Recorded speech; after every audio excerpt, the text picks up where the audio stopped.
السلام علیکم، میرا نام محمد نواز، میرا تعلق پاکستان گلگت بلتستان ضلع استور گاؤں مومن آباد سے ہے۔ امید کرتا ہوں آپ بالکل خیریت کے ساتھ ہوں گے میری طرح۔ جناب، میں بات کو مختصر کرنے کی پوری کوشش کروں گا، لیکن مختصر نہیں ہو پائے گی۔ آپ سب سے گزارش ہے کہ اس کو برداشت کریں اور سنیں، مجھے برداشت کریں اور بات کو پوری توجہ کے ساتھ سنیں۔ پولیس والوں نے لیاقت علی خان صاحب کی سیکیورٹی میں اچھے طریقے سے کام نہیں کیا، تبھی تو لیاقت علی خان صاحب کو شہید کر دیا گیا۔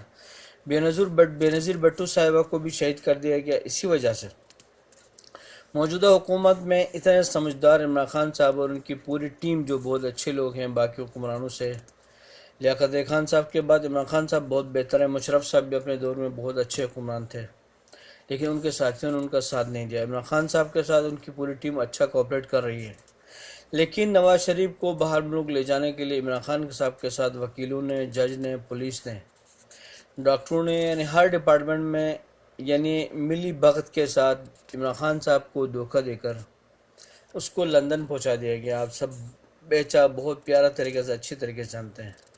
اس بات سے اندازہ لگایا کہ پاکستانی پولیس کسی بندے کو چور ثابت کرنا چاہے تو 1 سے 2 گھنٹے کے اندر زانی اور چور کسی بھی قسم کا مجرم اس کو ثابت کر سکتی ہے۔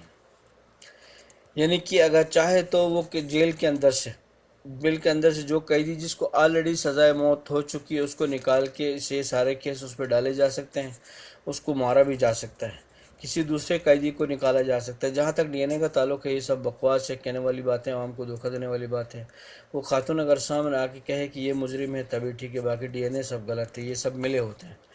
نواز شریف کا بھی اسی طرح کئی رپورٹیں دکھائی گئی۔ عمران خان صاحب کا کینسر اسپتال سے بھی ڈاکٹر آیا، انہوں نے پاس کیا، لیکن بعد میں سب کہانی دوسری ثابت ہوئی، غلط ثابت ہو گئی۔ پولیس کو کیونکہ عمران خان صاحب، وزیر اعظم موجودہ جو کہ اور صدر صاحب اور پاکستانی گورنمنٹ کے باقی جو ادارے ہیں، ان سب کو انہوں نے دکھانا ہوتا ہے، پروف کرنا ہوتا ہے، ثابت کرنا ہوتا ہے۔ اسی لیے پولیس والے کوئی بھی کہانی کر کے، کوئی بھی ڈرامہ کر کے کسی بھی بندے کو سامنے لا کر یہ ثابت کر دیں گے کہ یہ مجرم ہے، یہ ملزم تھا، یہ مجرم ہے اور اس کو یہ سزا ہو گئی ہے۔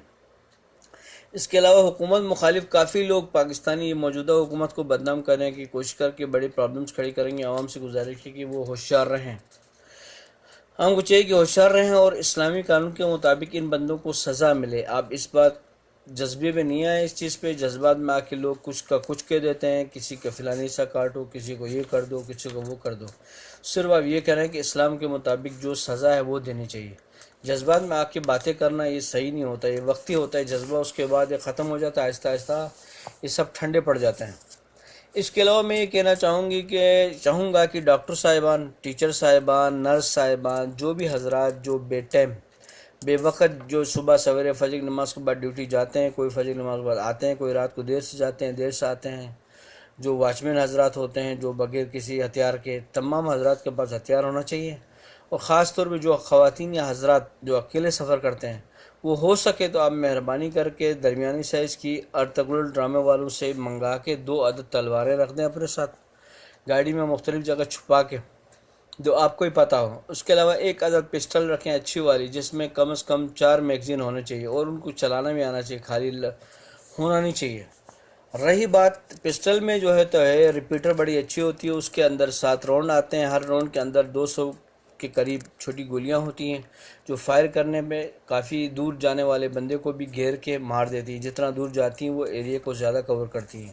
ٹھیک ہے جی، تو میں یہ کہنا چاہوں گا آپ سے۔ اس کے علاوہ گورنمنٹ آف پاکستان سے یہ کہوں گا کہ وہ ہو سکے تو مہربانی کر کے تمام وہ افراد جن کی ڈیوٹی ٹائمنگ صحیح نہیں ہے ان سب کو اسلحے کا لائسنس جاری کرے، چاہے خواتین ہو، حضرات ہو، جو بھی ہو، نرس ہو، ان سب کے لازم۔ اور تمام لوگ جو بھی حضرات اکیلے سفر کرتے ہیں وہ ہمیشہ ٹینشن میں رہیں، یہ ذہن بنا کے رہیں کہ آپ کے ساتھ کسی بھی ٹائم کچھ بھی ہو سکتا ہے، کیونکہ زندگی کا تعلق ہے۔ ہم جس ملک میں رہتے ہیں وہاں بہت امن ہے، اچھا ہے، لیکن پھر بھی اچھے برے لوگ تو ہر جگہ رہتے ہیں۔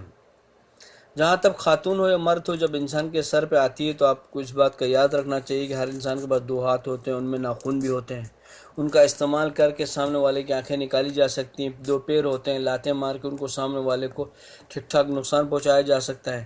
انسان کے 32 دانت ہوتے ہیں، ان کا استعمال کر کے سامنے والے کو ٹھیک ٹھاک زخمی کیا جا سکتا ہے۔ اس بات کا سب کو چاہیے کہ خیال رکھیں اور ہمت پکڑ کے حاضر دماغی سے کام کریں۔ میں اس کے علاوہ میں یہ کہنا چاہوں گا کہ یعنی کہ ایک خاتون بیچاری کے ساتھ ایک مرتبہ ریپ ہوا یا جو بھی کہانی ہو گئی، لیکن یوٹیوب چینل والے بشمول میں سمجھے آپ اپنے یعنی نمبر کو بڑھانے کے لیے وہ لوگ اتنا زیادہ ذکر کر چکے ہیں ان کا کہ یہ خاتون بیچاری جیتے جی ہزاروں لاکھوں مرتبہ مر گئی ہوگی۔ تو تمام لوگوں سے میں یہ گزارش کروں گا کہ کم سے کم ان کا ذکر کریں، گورنمنٹ تک بات پہنچ گئی، اور اس میں گورنمنٹ کا ایک یا دو چینل ہونا چاہیے جو جائیں اس طرح کے واقعات ہوتے ہیں ان کو ان سے ملنے کی اجازت ہونی چاہیے، باقی کسی کو نہیں، ٹھیک ہے؟ چلیں، باقی اپنا خیال رکھیے گا، میرے چینل کو سبسکرائب کیجیے گا، کوئی بات اچھی لگی ہے تو، نہیں تو آپ کی مرضی، اپنا خیال رکھیے گا، بہت شکریہ، والسلام علیکم ورحمۃ اللہ۔